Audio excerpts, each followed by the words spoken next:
practiced. Actually, before going to read this topic, we should know that constitutional provisionals are necessary for the success of federalism, and these are not sufficient.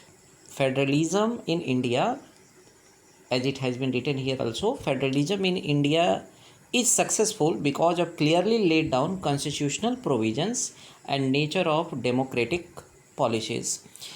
So politics जो है यहाँ का किस पर based है? Democracy पर based है। Democracy में जितने भी प्रोविजंस हैं, जितने भी तथ्य हैं, all these are guaranteed by constitutional values. Constitution के द्वारा क्या है, ये गारंटीड है।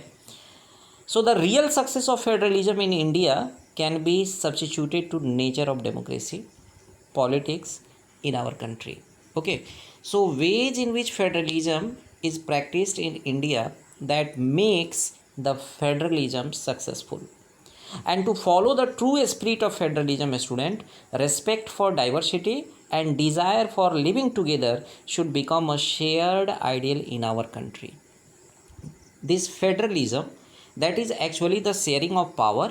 By sharing of these powers, politics has become so common in India that anybody, everybody, ethnic groups of various community, the people live together, and that's why it can be said that federalism is successful in India. But there are some policies, there are some criterias on the which we have to discuss, that is the linguistic states, यानी भाषा के आधार पर बने हुए जो हमारे यहाँ states हैं उसके बारे में हमें जानना है. So actually the creation of linguistic state was the first and major test for democratic policies in India. एक बहुत बड़ा टेस्ट था लिंग्विस्टिक स्टेट्स का फॉर्मेशन होना. ऐसा था ना कि after independence in 1947 many old states have vanished. बहुत सारे पुराने स्टेट्स को क्या कर दिया गया था, समाप्त कर दिया गया था. And new states have been created, नए स्टेट्स बने थे. लेकिन ये स्टेट्स किस आधार पर, on which basis there was the creation of states? New states have been formed basis on the basis of language. जो न्यू स्टेट्स बने हुए थे वो किसके आधार पर थे? लैंग्वेज के आधार पर थे, कल्चर के आधार पर थे. एथनिसिटी मीन जो वहाँ पर varieties of people who are living with different cultures, इसके आधार पर बने. और जोग्राफिकल जो क्राइटेरिया था उसके आधार पर बने. लेकिन सबसे पहले यहाँ पर डिस्कस करना बहुत ही ज़रूरी है स्टूडेंट्स कि जो ओल्ड स्टेट्स थे उनके बाउंड्रीज चेंज हो गए थे और इस तरह से नए स्टेट्स का क्या हुआ था, फॉर्मेशन हुआ था. And this was done to ensure that people who spoke the same language, जो लोग एक समान भाषा बोलते हैं, सेम लैंग्वेज बोलते हैं, they will live with unity, वो एक साथ रहेंगे.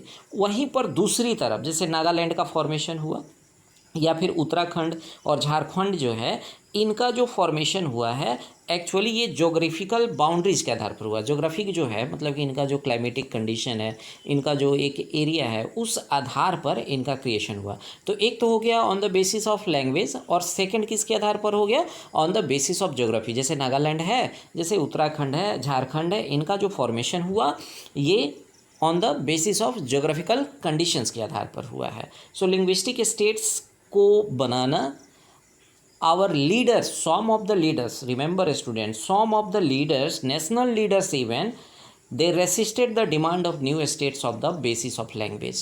उनका मानना था कि लैंग्वेज के आधार पर स्टेट्स का फॉर्मेशन नहीं होना चाहिए. अगर ऐसा होता है तो ये एक तरह से आपको कह सकते हैं डिसइंटीग्रेशन ऑफ द कंट्री, यानी देश में अस्थिरता का भाव उत्पन्न करेगा, देश में भेदभाव उत्पन्न होगा. But later on the fear proved to be wrong. लेकिन मानना पड़ेगा कि आगे चल के उनका जो ये भय था कि एक्चुअली अगर भाषा के आधार पर स्टेट्स का फॉर्मेशन हुआ तो देश में अस्थिरता आ जाएगी, देश में भेदभाव का माहौल बनेगा. ऐसा हुआ नहीं कुछ भी, ये सारी बातें अधूरी रह गई, है ना. और linguistic states actually made the country more United and administration becomes more easier. इस लिंग्विस्टिक आधार पर जो स्टेट्स का फॉर्मेशन हुआ, इसके आधार पर जो स्टेट्स बने वहाँ पर एडमिनिस्ट्रेशन सिस्टम और आसान हो गया. तो ये चीज़ याद रखो. फर्स्ट जो चैलेंज था, this was the first challenge to create the linguistic states, है ना, on the basis of language. So what the leaders were thinking after the independence, so many old states were vanished, बहुत सारे पुराने जो states थे वो हटा दिए गए थे, उनके बाउंड्री चेंज हो गए थे। तो फिर नए स्टेट्स का जो फॉर्मेशन था वो हुआ दो आधार पे, पहला on the basis of language and second on the basis of geography, है ना, उनका जो क्लाइमेटिक कंडीशन है, उनका जो जोग्राफिकल बाउंड्रीज है उसके आधार पर हुआ। ओके।